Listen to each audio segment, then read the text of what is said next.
Καλούμε τώρα στο βήμα τον Δόκτωρ Μιχάλη Τρίπονος, μέλος της Εθνολογικής Εταιρείας Κύπρου. Θα κάνουμε σήμερα μια γενική ανασκόπηση των ιδιογραφών πνευματικών νόσων του εντέρου, που όπως όλοι γνωρίζετε πρόκειται για την λευκώδη κολίτιδα και για την νόσο του Crohn. Οι νόσοι αυτοί είναι απαντώντες σε όλον τον κόσμο και η επίπτωσή τους, δηλαδή τα νέα περιστατικά που εμφανίζονται ανά 100.000 κατοίκους ανά έτος, έχει έναν ευρύ φάσμα που επιμένεται για την λευκώδη κολίτιδα από 4 έως 14 περιστατικά και για την νόσο του Crohn από 1 έως 10 περιστατικά στις διάφορες χώρες του κόσμου. Στην Ελλάδα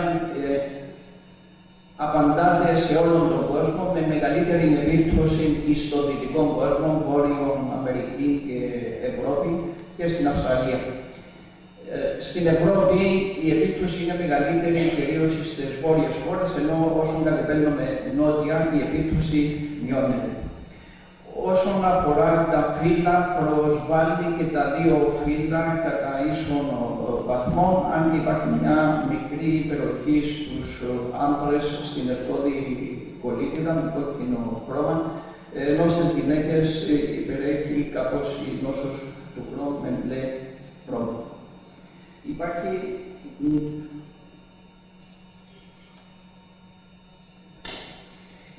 Παρουσιάζεται και μια ηλικιακή έξαρση που αφορά κυρίως τις ηλικίες μεταξύ 14 και 24 χρονών και μια δεύτερη έξαρση που παρουσιάζεται μετά την ηλικία των 50-55 χρονών. Δεν γνωρίζουμε επακριβώς τα αίτια αυτών των νόσων, εξού και ο όρος ιδιοπαθής. Φαίνεται ότι διάφοροι περιβαλλοντικοί παράγοντες αντιλεπιδρούν σε μια υπάρχουσα γενετική προδιάθεση και ερεθίζουν το ανοσοποιητικό σύστημα του ασθενούς, το οποίο οδηγείται σε μια ανώμαλη ανταπόκριση με αποτέλεσμα μέσω δύο μηχανισμών. Ο ένας είναι η κατευθείαν βλάβη του βλενογόνου από αυτούς τους βλαπτικούς παράγοντες και η δεύτερη είναι μέσω του ανοσοποιητικού συστήματος, το οποίο λόγω της ευαισθησίας ή της ανυπάρκειας που παρουσιάζει να οδηγείται σε μια ανώμαλη ανοσολογική απάντηση, η οποία οδηγεί σε χρόνια πνευμονή του βλενογόνου και στην εμφάνιση της ασθένειας. Όλα τα φάρμακα που έχουμε σήμερα στη διάθεση μας για τη θεραπεία αυτών των νόσων αναφέρονται και αντιμετωπίζονται σε αυτόν τον μηχανισμό, δηλαδή πώς να αντιμετωπίσουμε την ανώμαλη ανοσολογική απάντηση του οργανισμού μας, που στρέφει τα ίδια τα αντισώματα τα οποία έπρεπε να καταπολεμήσουν τους παράγοντες, τους τακτικούς αυτούς παράγοντες, αντί να το κάνουν αυτό, στρέφονται εναντίον των ιδίων των κυτάρων του οργανισμού. Η κλινική εικόνα της λευκώδους κολίτιδος και της νόσος του Crohn είναι αποτέλεσμα της προσβολής του πεπτικού σωλήνα και της συνύπαρξης ή όχι εξωτερικών εκδηλώσεων, δηλαδή συμπτωμάτων που προέρχονται από άλλα όργανα εκτός του εντέρου που μπορεί να δώσουν αυτές τις νόσεις. Η απλική συμπτωματολογία για με την λευκώδη κολίτιδα προεξάρχει η διάρκεια, για δε την νόσο του Crohn, ο κοιλιακός πόνος. Μπορεί να συνυπάρχει πυρετός, ενώ στην εμφάνιση των γενώσεων στην λευκώδη κολίτιδα προεξάρχουν οι αιματηρές στενώσεις, στην νόσο του Crohn περισσότερων τοπίων και η μπλε. Υπάρχουν διαφορές ανάμεσα στην λευκώδη κολίτιδα και την νόσο του Crohn. Η λευκώδης κολίτιδα προσβάλλει αποκλειστικά το παχύν έντερο, ενώ η νόσος του Crohn μπορεί να προσβάλλει οποιοδήποτε μέρος του πεπτικού σωλήνου. Άλλη διαφορά είναι ότι η λευκώδης κολίτιδα προσβάλλει μόνο τον βλενογόνο του εντέρου και αυτή η βλάβη είναι συμμετρική και συνεχής. Η νόσος του Crohn κάνει διάσπαρτες βλάβες, ασύμμετρες, ασυνεχείς, αλλά, και εδώ είναι η βασική διαφορά, προσβάλλει όλο το τύχημα του εντέρου. Αυτός είναι και ο λόγος που η νόσος του Crohn οδηγεί σε δημιουργία σελιγγύων, αποφράξεων και στενώσεων με την δημιουργία σεφρίσεων. Στην ερκόδικολίτιδα, όταν έχουμε προσβολή του ορθού και του αριστερού κόλου, προεξάρχουν οι πλεονεματικές κενώσεις και ο τινισμός, αυτό το αίσθημα που έχει ο ασθενής ότι θέλει να πάει άμεσα στην τουαλέτα. Επί προσβολής όμως όλου του αρχαίου εντέρου, στην περίπτωση παγκολίτιδας δηλαδή, προεξάρχουν τα έντονα γενικά συμπτώματα, πολλαπλές αιμορραγίες και διαρροικές κενώσεις και υπάρχει μεγάλη διάταση του εντέρου μια οξία κατάσταση. Η νόσος του Crohn ξεκινά πάντα σαν μια φλεγμονώδης κατάσταση, όπως φαίνονται οι αλλοιώσεις του φλεγμονώδου εδώ σε αυτήν την εικόνα, και σιγά σιγά με την πάροδο του χρόνου προκαλεί τις στενώσεις, εδώ ενδοσκοπικά η στένωση του αυλού και τα συρρήγγια. Η κλινική εικόνα της νόσου του Crohn εξαρτάται από τη μορφή της νόσου.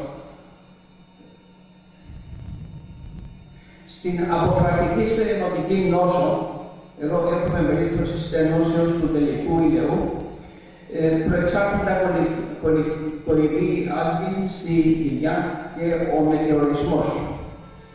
Στα σερίδια λεπτού και βαθιός εντέρου κυρίως έχουμε διάρκειες, απώλεια βάρους και συμπτώματα από την δυσαπρόφηση που προκαλείται. Ενώ σε ύπαρξη σεριδίων εντέρου σπλάχνου αναμένονται λοιμώξεις από το σπλάχνο, στο οποίο, όπως εδώ σε αυτή την περίπτωση που έχουμε σερίδιο που εκβάλλει προς την ουροδόχο πίστη από τα αντίστοιχα όργανα. Και φυσικά είναι γνωστά η ταλαιπωρία όταν υπάρχει περιπροκτική νόσος με σερίδια που εκβάλλουν στην περιπροκτική περιοχή. Οι εξωτερικές εκδηλώσεις είναι συμπτώματα που επί συνύπαρξης στις φλεγμονώδεις νόσους του εντέρου μπορεί να προβληθούν και άλλα όργανα, σχεδόν όλα τα όργανα.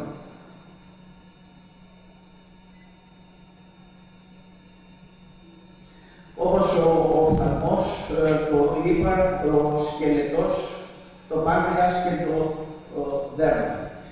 Πολύ ουσιαστική είναι η πρωτοπαθής σκληροτική κολαγγελίτιδα που έχει μια κακή πρόγνωση, αλλά και η αερολαγωνίτιδα και η αντιτοπληκτική σπονδυλίτιδα είναι καταστάσεις που ταλαιπωρούν τους ασθενείς. Να πω δύο λόγια για τις φλεγμονώδεις νόσους του εντέρου και των καρκίνων. Ο κίνδυνος αναπτύξεως καρκίνου είναι ανάλογος της διάρκειας και της έκτασης της νόσου, όχι της βαρύτητας και της σοβαρότητας της νόσου. Όσο πιο πολλά χρόνια υπάρχει η νόσος, τόσο μεγαλύτερος και ο κίνδυνος. Και όσο μεγαλύτερη η έκταση του εντέρου καταλαμβάνει, πάλι το ίδιο. Αυτό το πράγμα δεν ισχύει για τα παιδιά. Όταν η νόσος αρχίζει από την παιδική ηλικία, δεν ισχύει αυτό το πράγμα. Διότι έχει πάρα πολλά χρόνια την νόσο, αλλά φαίνεται ότι δεν είναι περισσότερος πιο αυξημένος ο κίνδυνος. Γενικά, ο ετήσιος κίνδυνος μετά από 12 χρόνια νόσου, να αναπτυχθεί νόσο μετά από 10 χρόνια, καρκίνος είναι από μισόν έως 1%. Ο έλεγχος για την διαπίστωση της δυσπλασίας της προκαρκινικής εκείνης κατάστασης αρχίζει μετά τα 7 χρόνια. Αν και δεν υπάρχει ομογνωμία ως προς το κάθε πόσο καιρό πρέπει να γίνεται έλεγχος, η κολονοσκόπηση αναδιετία τις πρώτες 2 δεκαετίες και μετά αναέτος φαίνεται ότι μπορεί να προφυλάξει από την κίνδυνο ανάπτυξης του καρκίνου. Όπως είδαμε προηγουμένως, η κλινική εικόνα δεν είναι χαρακτηριστική για την νόσο. Είναι η μακρά πορεία και η επανάληψη των συμπτωμάτων που θα θέσει την υποψία για την νόσο. Και η διάγνωση κυρίως γίνεται με την ενδοσκόπηση και τη λήψη βιοψίας. Όμως δεν είναι πάντοτε εύκολη υπόθεση να τεθεί η διάγνωση της φλεγμονώδης νόσους του εντέρου. Δείτε εδώ μερικά χειρουργικά παρασκευάσματα από βαχή έντερο. Όπως βλέπετε, οι εικόνες είναι παρόμοιες, αν και σε αυτήν την περίπτωση είχαμε νευκώδη κολίτιδα, εδώ ισχυμική κολίτιδα και εδώ βακτηριακή κολίτιδα. Το ίδιο και με αυτές τις ενδοσκοπικές εικόνες. Σίγουρα από την ενδοσκόπηση και μόνο δεν είναι σε θέση κανένας να πει με τι νόσο έχει να κάνει. Η λήψη βιοψίας είναι αυτή που θα βοηθήσει πάρα πολύ για να κατοχυρώσουμε την νόσο. Υπάρχει όμως και εδώ ένα μεγάλο ποσοστό που κυμαίνεται από 10 έως 20%, η οποία δεν θα μας μιλήσει ότι πρόκειται περί ευκόδους κολίτιδος ή νόσων του χρόνου. Τουλάχιστον στις αρχές της εμφάνισης της νόσου και όταν η νόσος του χρόνου προσβάλλει το βαχύ έντερο.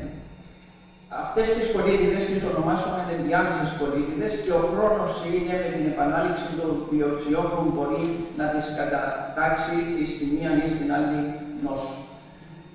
Και πάλι θα μπορεί να παραμείνει ένα ποσοστό 10% που θα παραμείνουν σαν ενδιάμεσες κολίτιδες και φυσικά αντιμετωπίζονται με τον ίδιο τρόπο όπως και η ευκώδης κολίτιδα και η νόσος του χρόνου.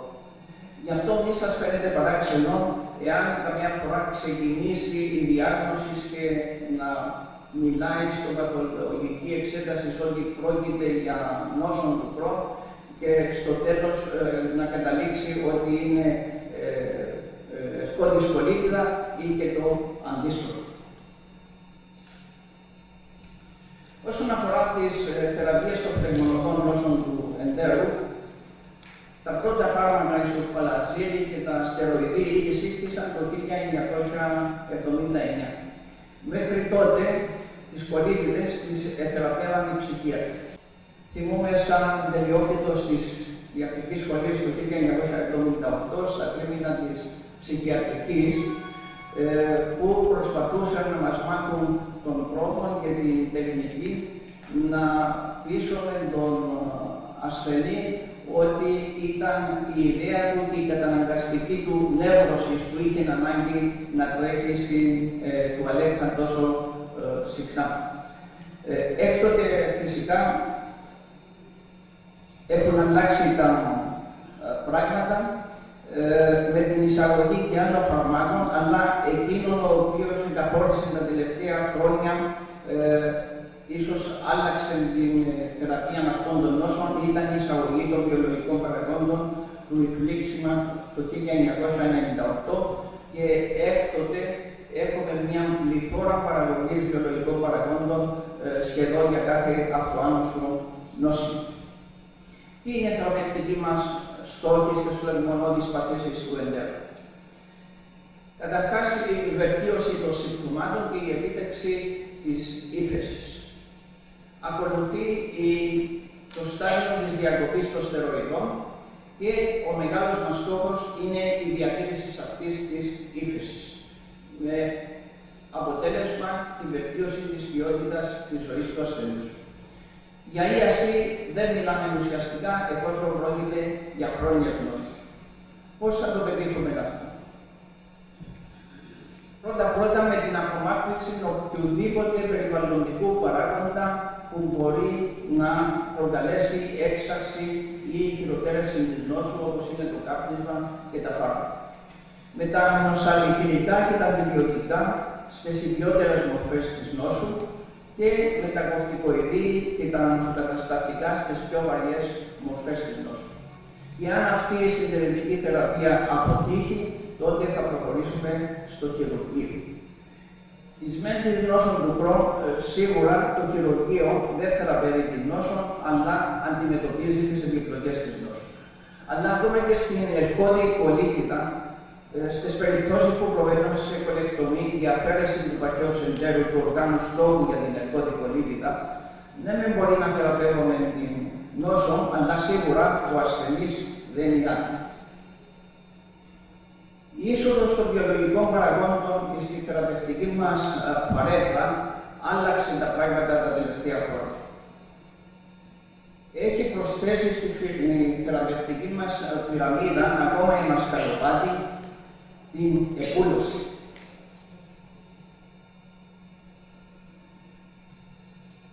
Εφόσον λοιπόν επιτυχάνεται επούλωση των πλεονομονικών λαβών, θα σας δείξω εδώ μερικές εικόνες.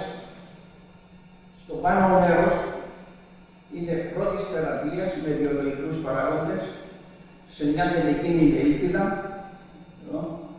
και μετά τη θεραπεία πώς έχει επανέλθει το έντερο σε μια φυσιολογική κατάσταση ή σε αυτόν τον βαθύ η βαθιά εξέρχωση στην νόσο του χρόνου πρώτης θεραπείας και μετά τη θεραπεία ή στη σύγκληση των νευροδερμανικών σελιδίων μετά από 18 εβδομάδες θεραπείας ή ακόμα και σε αυτά τα άσχημα περιεδρικά σελίδια πόσο όμορφα έχουν εκπληρωθεί μέσα σε 18 εβδομάδες θεραπείας.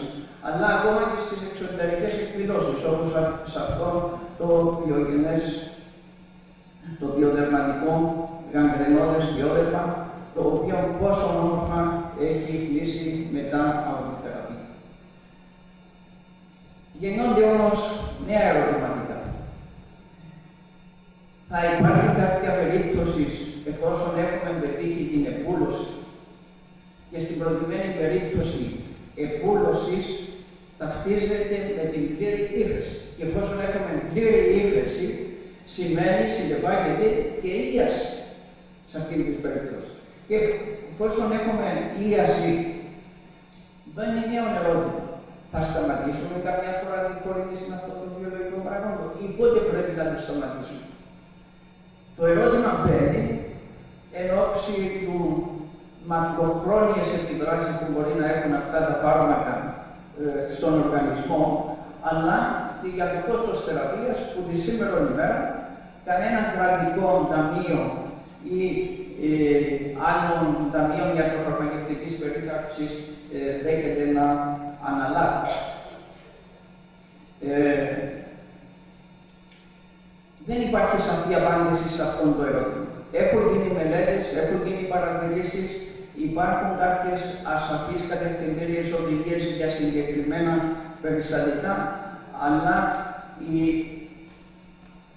η απάντηση ή η απόφαση θα γίνει με την συνεργασία του ιατρού και του ασθενούς ύστερα από πολλή συζήτηση.